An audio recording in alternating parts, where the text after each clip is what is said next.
is for a little while and then vanishes.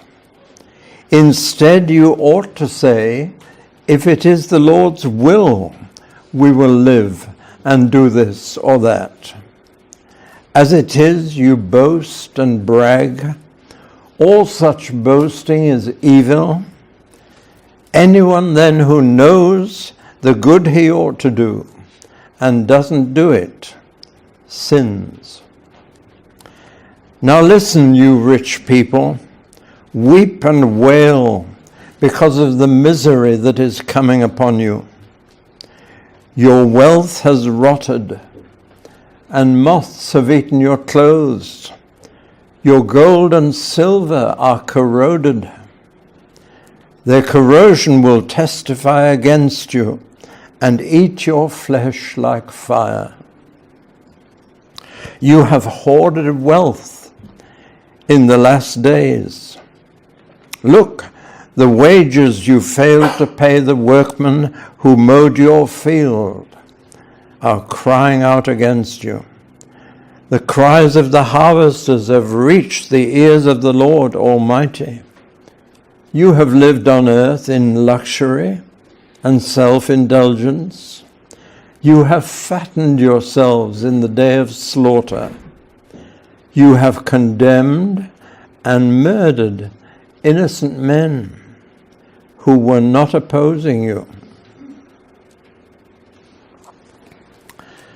Well, now this is the third section in which James has a real go at the rich.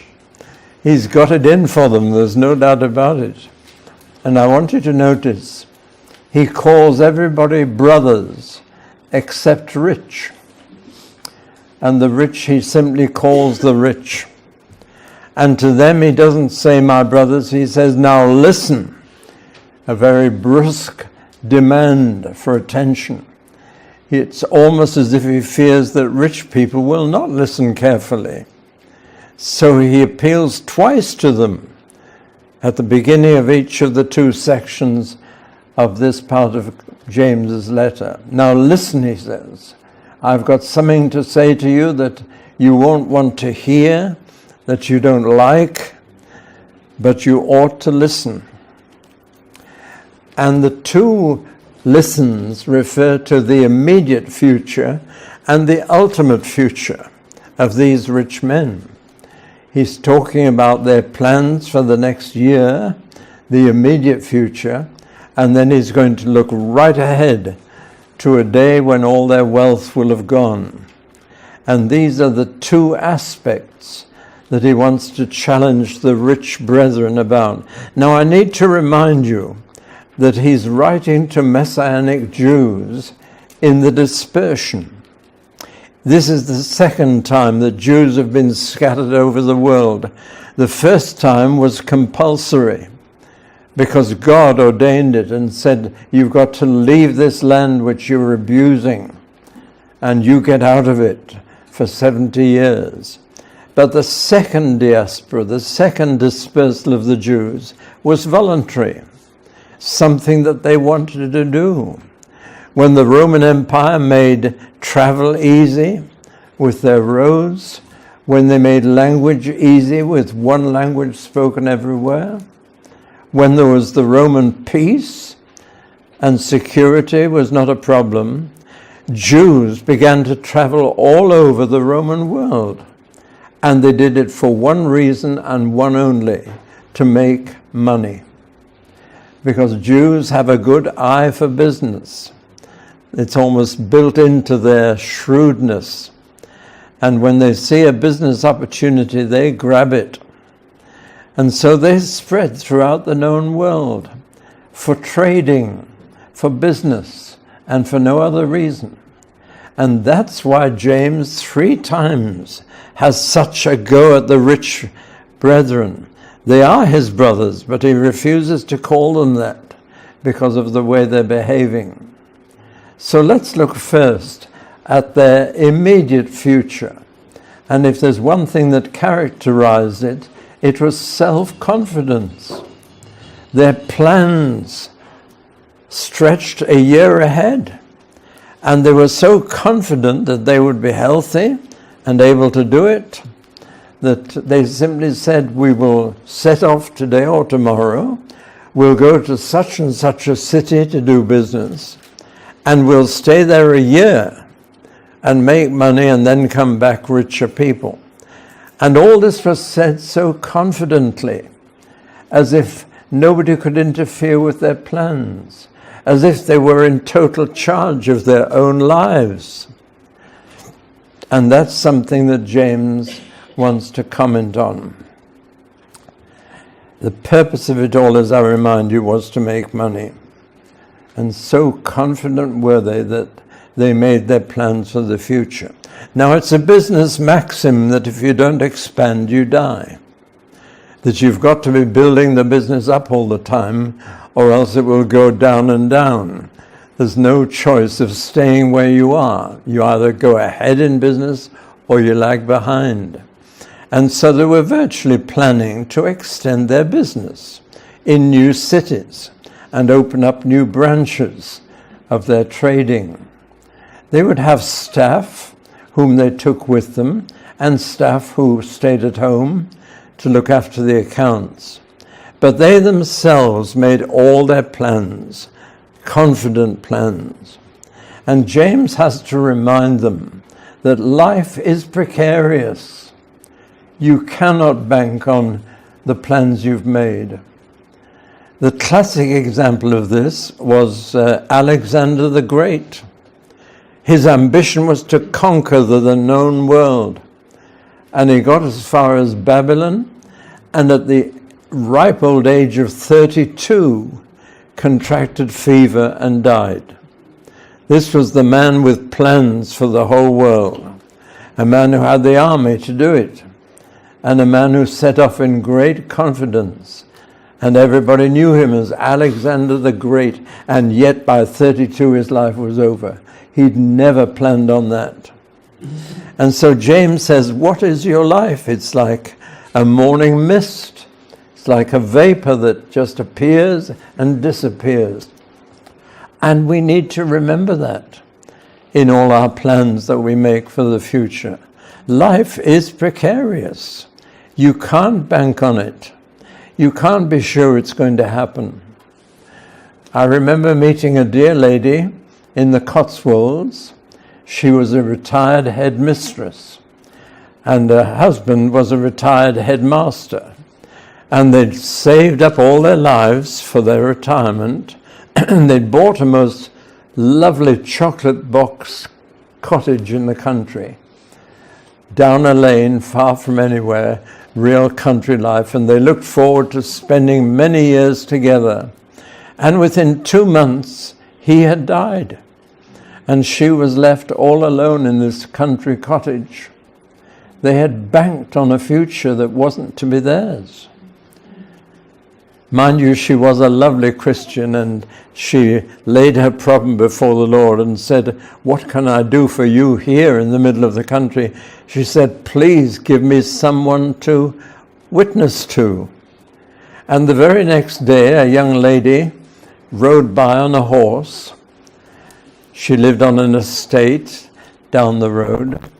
And this lady made friends with her and met her every day to talk to. And the lady on the horse was Princess Anne. And many people noticed that she became a rather softer person and not so hard as she had been. And it was through this dear retired headmistress witnessing to her.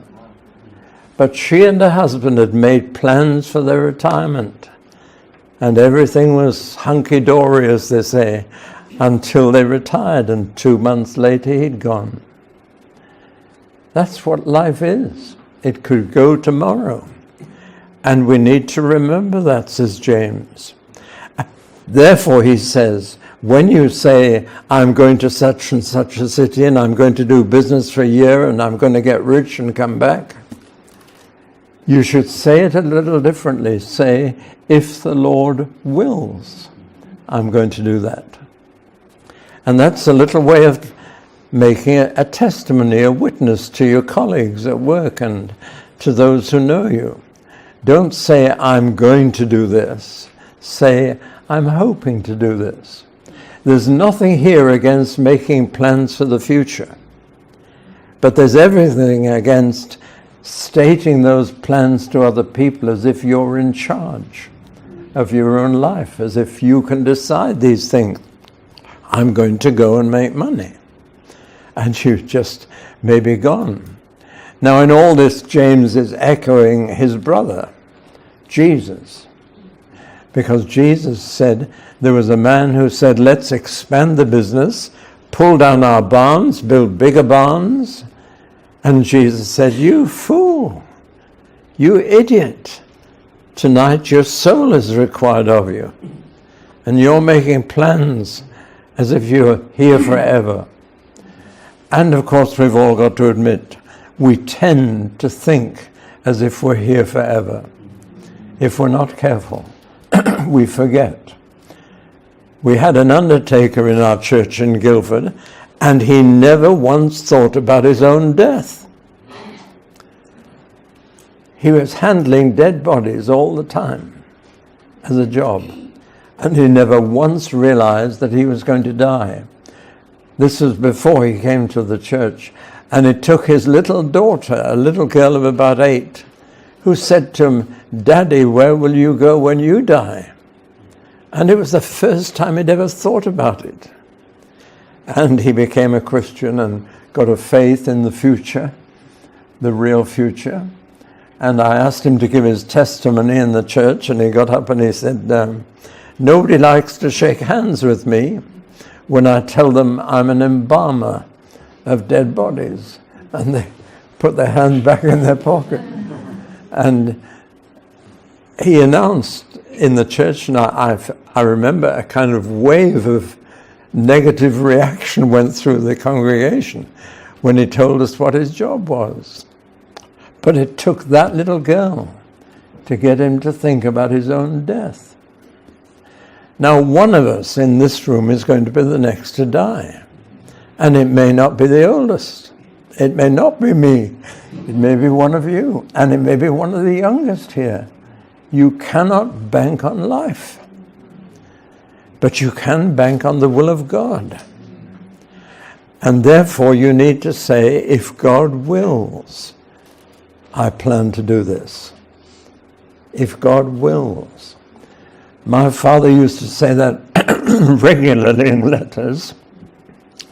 And he would write in brackets, DV. That's gone out of habit now, but it meant Deo Volenti, God willing. And if he committed himself to anything for the future, he would put in brackets afterwards, DV, Deo Volenti, God willing. And when you study your New Testament, you find that most of the apostles had developed that habit of saying it. Now, funnily enough, we are challenged in this by the Muslims. Their favorite saying is, Inshallah, if God wills. They've overdone it, and it's almost become a kind of fatalism. I remember being in an Arab village where a villager had been out fishing, and he'd come back with a good catch, and he'd laid all the fish out in the sand for the sun to dry it. It's their only way of preserving food. And it came on to rain. Now, it only rained 3 times a year at most in that part of Arabia. And when it rained, it rained. And I said to him, shall I help you gather your fish in before the rain ruins it all? And the man just said, Inshallah, the Lord wills, and that's it. And he stood there and watched all his fish rot in the rain. That's fatalism, that's taking it too far. But I will say this, I heard more Muslims say, if God wills, than I've heard Christians say it. And that's worrying. What are your plans for the future? Do you say, DV, Deo Volenti, if God wills, I'll do that? Or have you just made the plans regardless? Then frankly, if we've done that, we're not much better than unbelievers. We're not even as good as Muslims, who recognize that God's will is supreme and can override any plans we've made. So, let's get into the habit of saying, if God wills, if it's His will, I'll go to such and such a city and do business and trade and make money. If God wills. Because nobody knows when God will overrule something. I remember years ago I took people through the book of Ecclesiastes. Now I better warn my wife to leave at this moment. She doesn't like it when I sing. I don't blame her, actually. I'm not very happy when she sings. Nevertheless, I'm going to try and sing something to you once I find the book of Ecclesiastes. No, let's go to my book, Unlocking the Bible, which I hope you've got. And I'll turn to page 409, because there's a chapter in Ecclesiastes about time. There's a time to do something, a time not to do it. And that chapter 3 in Ecclesiastes is a favorite chapter of many people. It supplied so many novel titles and book titles, more than any other chapter. And so I turned it into a poem. And at that time, there was a series on television about an aircraft carrier called Ark Royal. And the theme tune of the aircraft carrier was sung by Rod Stewart, who was on the TV this week, years later. But he sang a song, When I'm Sailing. Do any of you remember that? Well, that perfectly fitted my poem in Ecclesiastes 3. So I've got a bit of a frog in my throat, but Pharaoh had that trouble. So let me try and sing it.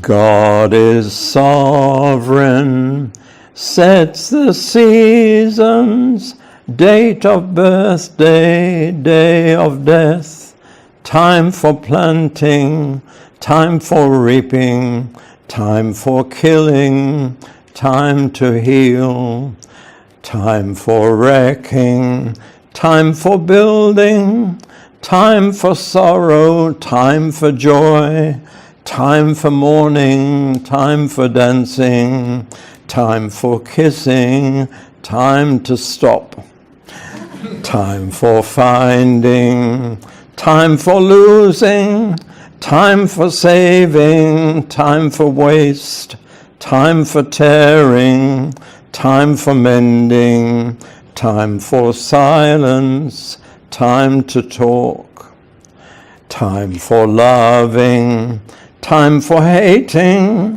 time for fighting, time for peace. Have your fun then, but remember, God is sovereign, He decrees.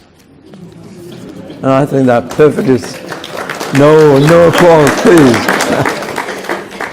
I'm ashamed and embarrassed, but I wanted just to sing that for you because it's a wonderful chapter and it tells you there's a time for everything. Have your fun then, but remember, God is sovereign. God decrees. And God will decide whether you live or die this next week. He can overrule all your plans. And that's what James is really saying. So, forgive me for singing that. He turns now to a second aspect of this confidence, namely pride. Presumption is a form of pride, and it certainly leads on to pride. Connected with this visit, this planned excursion for trading, is an arrogance that can boast of beforehand of what it will achieve and afterwards of what it has achieved. But presumption invariably leads to pride of one kind or another. Now, boasting is very common. Pride is the most common sin, and so boasting is the most common form of speech, especially boasting about your own achievements. As the poet said years ago, I am the captain of my soul, I am the master of my fate. Notice that both lines begin with I am. It's so easy to think of yourself as the I am who's in charge, and therefore you boast, both before and after. Someone told me that the God of the United States is success, and I believe it. It's even got into church circles. You claim to be a successful church. And often a public speaker from the States is introduced as he's the pastor with 3,000 members or 12,000 members or what have you, as if he's a successful pastor. And if we're not careful, we pick up that habit too. Our ambition is to be successful. And when we are, we boast. I'm a successful person. I have succeeded in my goals. Now notice that boasting is evil. It's wrong. Especially when it's about yourself or your family or your achievements. It's pride. And that's the deadliest sin of all, according to the Bible. Well, now, notice that Paul says, James says, all such boasting is evil. He's not saying all boasting is evil. There is a kind of boasting that is valid. The only evil boasting he's condemning as evil is the boasting about your own achievements. And that's so very easy. And when we project our achievements onto our family, we boast about the family too. Have you still got that apron, darling, that says, ask me about my grandchildren?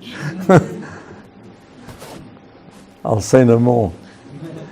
But we can so easily drop into boasting about achievements, and that is never acceptable to God. However, there is a boasting that is acceptable to God, and I'm going to read some verses to you from 2 Corinthians chapter 10. And I want you to notice that in every verse the word boast comes, and Paul is doing the boasting. He says, we, however, will not boast beyond proper limits, but will confine our boasting to the field God has assigned for us, a field that reaches even to you. We're not going too far in our boasting, as would be the case if we had not come to you, for we did get as far as you with the gospel of Christ. Neither do we go beyond our limits by boasting of work done by others. Our hope is that as your faith continues to grow, our area of activity among you will greatly expand, so that we can preach the gospel in the regions beyond you. For we do not want to boast about work already done in another man's territory, but let him who boasts, boast in the Lord. Did you notice how often he used the word boast in that short passage? 5 verses. And boast occurs in every one of them. And it's Paul the apostle. But he's saying we've not boasted beyond our limits. And we've not boasted about this or that we could have boasted. But we boast in the Lord. And that's boasting that Christians can do and should do regularly. Boast about what the Lord is doing. Our Lord and Savior. Boast about Him. And I remember being at a cocktail party in London, which is not my scene, and a businessman came up to me and said, and what's your business? I said, I'm the pastor of a church. And he said, what's it like belonging to a dying organization? I said, I wouldn't know. And he said, what do you mean the church is dying everywhere? I said, not everywhere. Maybe in this country, but not elsewhere. I said, every minute I talk to you, we have another 45 customers in the church worldwide. Multiply that by 60, and that's what's happening every hour. Multiply that by 24, and that's what's happening every day. Multiply that by 7, and that's what's happening every week. And I gave them the figures all the way through. I said, if your business had as many increasing clients as that, wouldn't you be boasting? But he never thought of the church as growing that fast. But it's growing more quickly today than it's grown ever before. And we need to boast about that. Christ is building his church, and he's doing it very successfully. Let's boast about that. And let's let people know what he's doing. And that's what Paul says. Verse 17 summarizes this whole section in typical unconnected fashion. And verse 17 is a reminder of a very profound principle, that if you know a good thing to do and you don't do it, that's sin. It's called sins of omission. Sins of commission are doing bad things, but sins of omission are not doing good things. And when we know what's good and we don't do it, we're sinning in God's sight. That's quite serious, isn't it?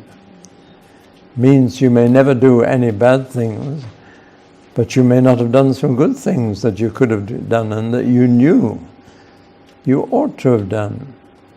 That's why in the general confession in the Church of England, you confess not only what you have done bad, but what you have not done that was good. And both are sinful. So James reminds us all of that profound principle.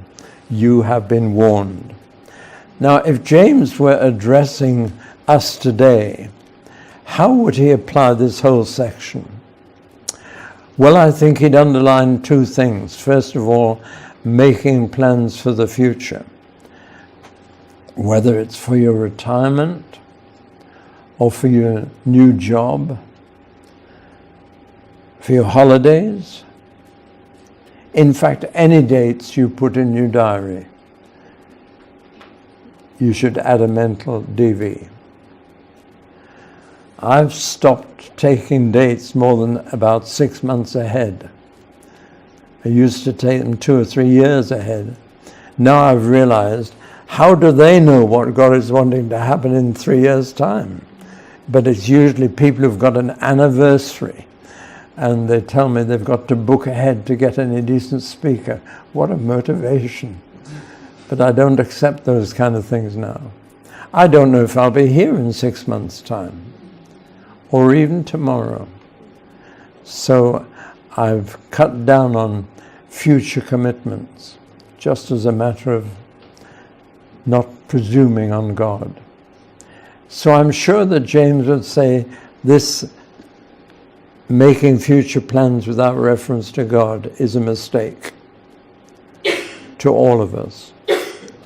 But what would he say to those who make money and who make that their main objective in life? In Victorian days, we were called a nation of shopkeepers. I would call us today a nation of gamblers, because that's the new way to make money quickly and to make it easily, ranging from the humble raffle ticket right up to the national lottery, where you can earn millions without working at all. We have become a gambling nation, and unfortunately our government is feeding that. I know they didn't give permission for all the casinos that were wanted, but they instituted the premium bond and the national lotto, and they've encouraged all of us to get into the gambling habit, and we have done so. Now let's define gambling quite clearly so that we know what we're talking about. There must be three things happening together to make anything a gamble, whether it's on the stock exchange or anywhere else. First, you are gaining money without earning it. That is, you are receiving money without giving any goods or services in exchange for it. Now that by itself is not gambling. It could be simply receiving a gift, receiving a legacy. That's receiving without earning. But the second thing that needs to be present is that you are gaining at other people's loss, and that everything you benefit from comes out of somebody else's pocket, even if they're willing to lose their stake. That makes no difference. You are hoping to gain at their loss. But even that is not enough to make a gamble. There's a third necessary element, and that is that you are creating a risk that you did not face before. You have created a loss risk for yourself that you didn't have before. That's what distinguishes gambling from insurance. And insurance is against risks you already have. You're not creating the risk, you're insuring against it because it's a real risk for you. That's insurance. That's not gambling. But when those three factors come together, it is gambling.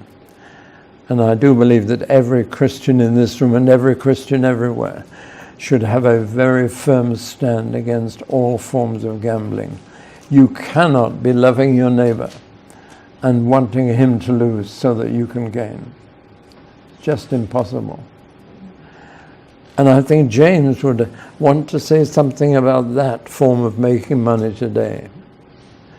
I think he would also want to say something about the credit society. We've all learned to get into debt through plastic money. Now, you're not in debt unless you have not paid up when the money was due.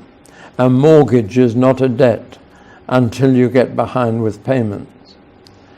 Nevertheless, we have become a credit society, and that has also helped the gambling instinct in us. Did you know that our government is borrowing £1,000 for a year for every one of you to maintain your standard of living? And they're borrowing it from the next generation. Our children and grandchildren are being forced to pay for our standard of living. And there's an outcry when our standard of living is reduced, as it ought to be, because we're all in debt. Our nation is in debt. They're borrowing money to keep us going, to keep our National Health Service going, to keep our welfare going. They're borrowing money. And so we live in this debt-ridden society in which it's so easy to get into debt ourselves. And you get into debt when you want something you can't afford. When you want a better house while mortgage is low, and then when the interest goes up, you find you can't afford the mortgage. That's how people get into debt, when they want more than they have. In other words, when they covet something they don't have. Well, I think all these things James would speak of today, trying to apply his principles to where we're at. So let's now turn to the second subject. He now talks to these rich people who want to make money quickly and easily about their ultimate future. And again he says, now listen. He realizes they won't want to listen, that he's got to fight for their attention.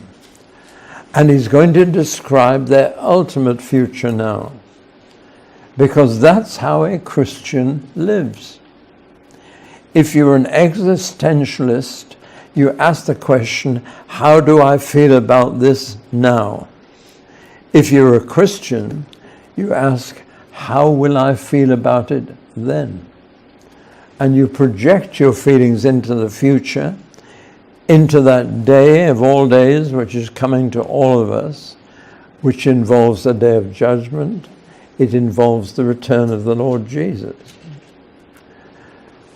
It involves our accountability to God for how we've lived. And so James says, how will you feel then about what you're planning to do now? Not how do you feel now, but how will you feel then? Take the long-term view. Imagine yourself in the future, a future that is absolutely certain to come, and ask yourself how you feel now about what you're doing. We are the people of the future.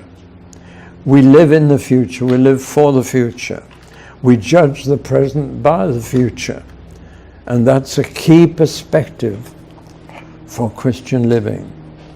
And so he says, one day you're going to be on trial for your life. And God will decide then what you're worth. And the real worth of a person is what they'll be worth then. Not what they're worth now, but what they'll be worth then. And unfortunately, we tend to gauge the worth of a person by what they have now, not by what they have then. But that's how a Christian gauges people. What will he be worth then? And of course, every trial has testimonies. And 2 testimonies are mentioned here at that trial. The testimony of our possessions, our wealth, and the testimony of our workers. Now, what's the testimony going to be then, not now? And he actually mentions the word testimony. So the testimony of our wealth is that it's all rotted. No wealth will be of any help to anybody then. It will all have rotted. It will all have gone.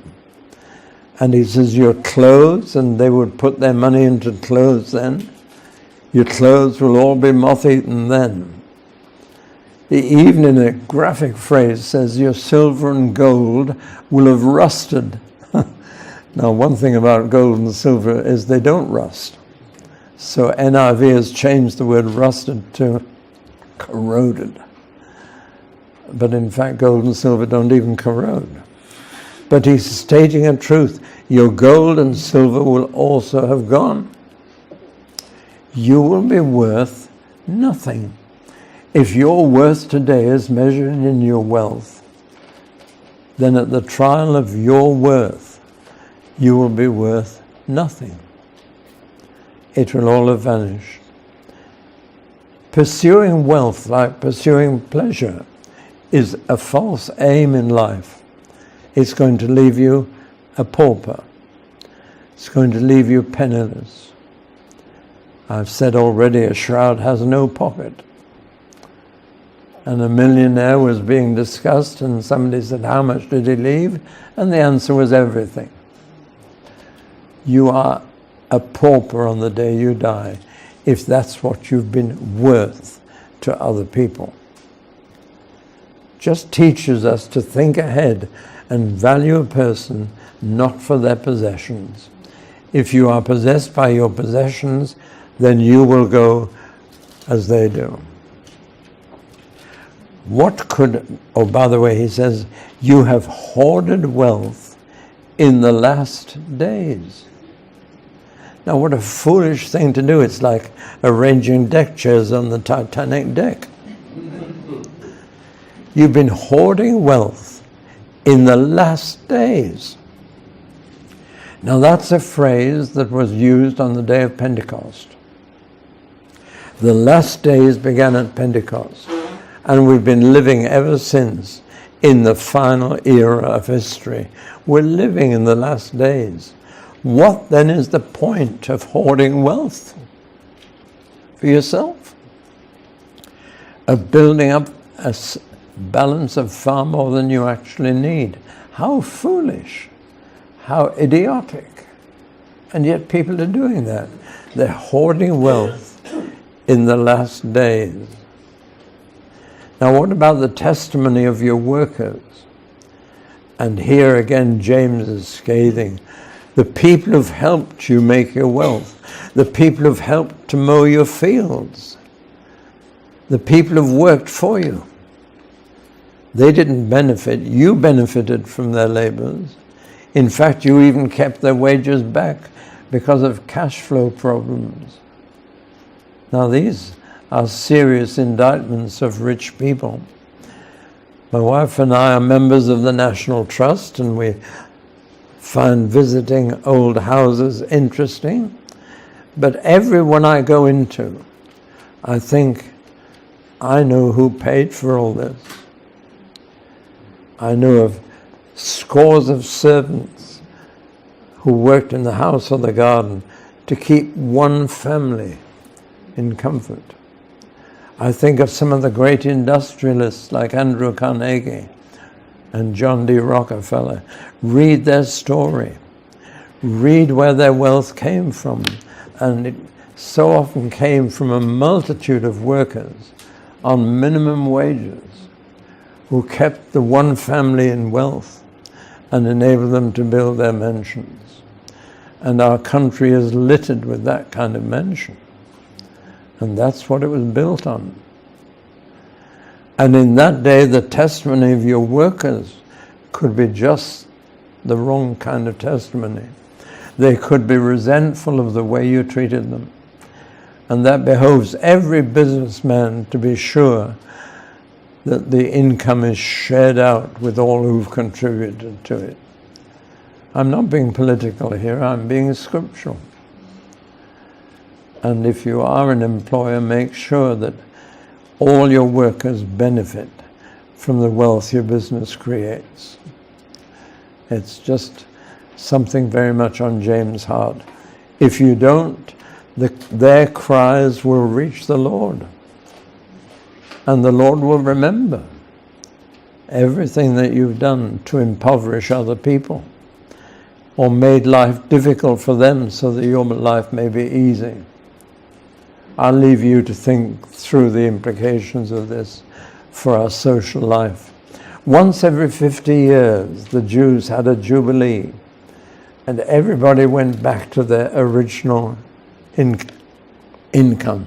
The slaves who sold themselves were set free, and if you'd lost property, it was restored to you in the year of Jubilee. It's as if God had said to his people, once every 50 years, you all go back to level. And you're free to build up again for 50 years.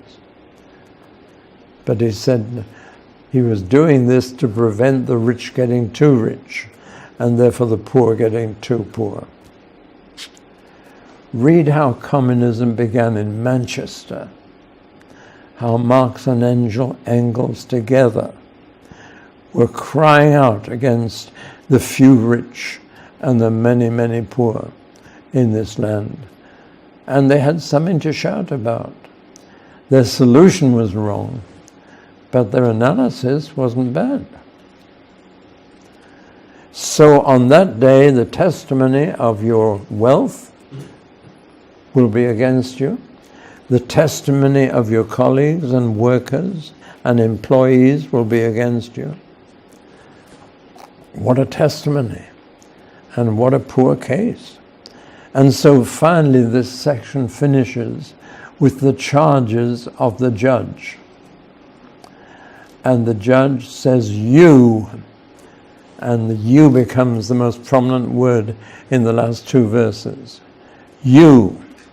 And here are the two charges. 1, luxury.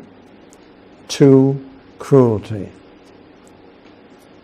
Luxury because you indulged yourself, and cruelty because you were indifferent to other people in their need.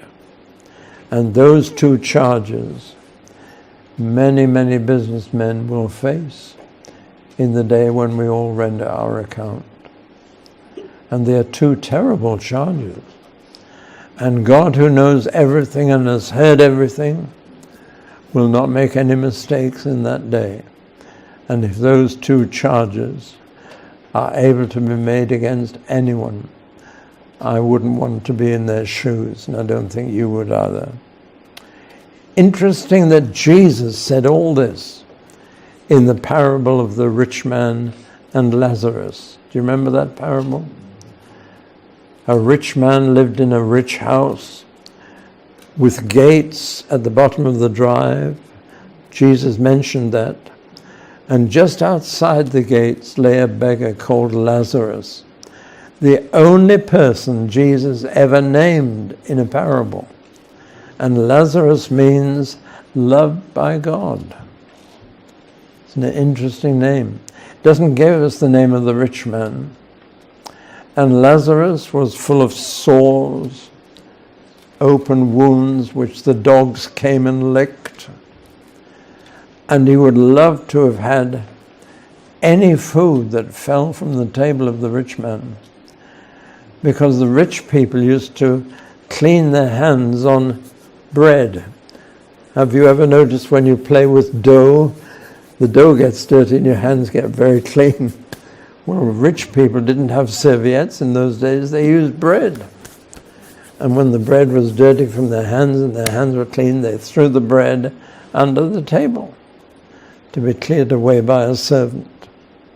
And this poor beggar Lazarus would have given anything to eat that dirty bread which the rich people threw away under the table.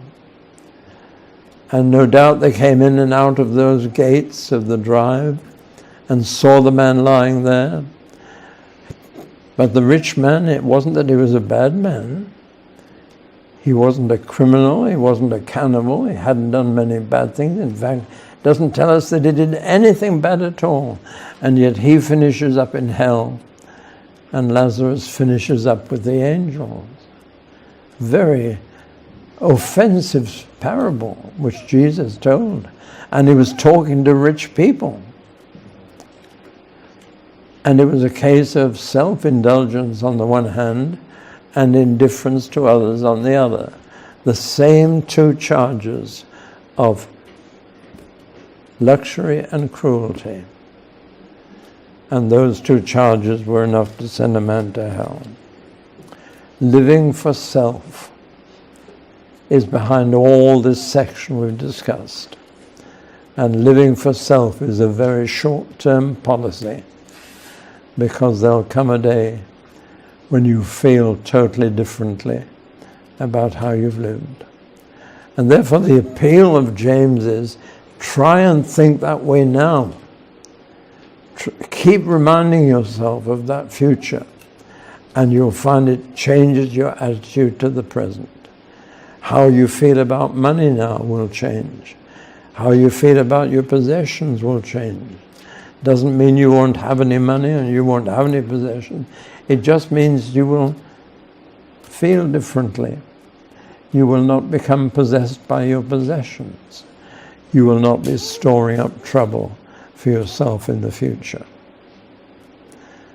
Well, it's no wonder that James had to say, now listen. And you've listened. And I've listened. And I have to listen more than you, because it takes me hours to prepare a talk, and you get it all over in an hour. Nevertheless, we've all heard now, and therefore we're all in a position to think of the ultimate future and not make so many plans for the immediate future with such self-confidence and self-congratulation. Thank you for listening.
Michigan's tide. Neon dreams paint the city side by side. Got my boombox thumping, hairspray in the air. Tonight's the night, baby, anything can happen, I swear.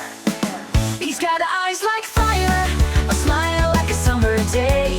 And when he looks at me that way, my heart just starts to sway. He's across the room, but I know what he's thinking. Underneath this disco ball, our hearts are gonna be linking. When he's sitting nice, hearts beating like a drum. Got that magic feeling, something beautiful's begun. He's holding out his hand under the neon glow.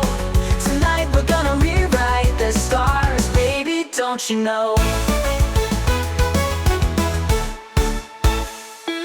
We're cruising down Lakeshore Drive, radio blasting our song. He's holding my hand tight, knows how to treat a girl right all night long. We're young, we're wild, got the whole world at our feet. This feeling's electric, baby, can't you feel the heat? He leans in close, whispers secrets in my ear. The city fades away, all I hear is him right here.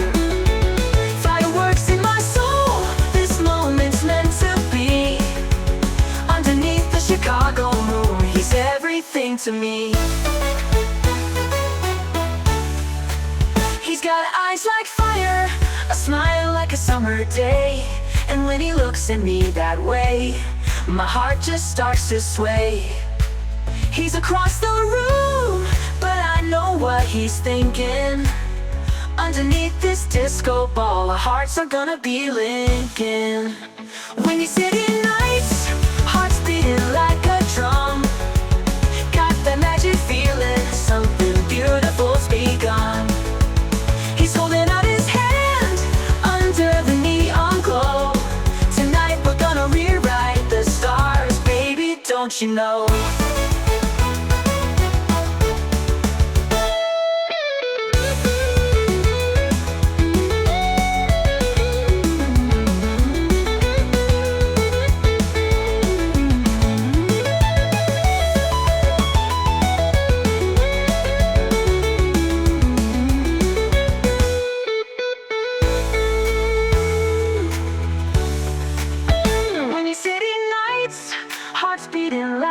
Drum. Got that magic feeling, something beautiful's begun.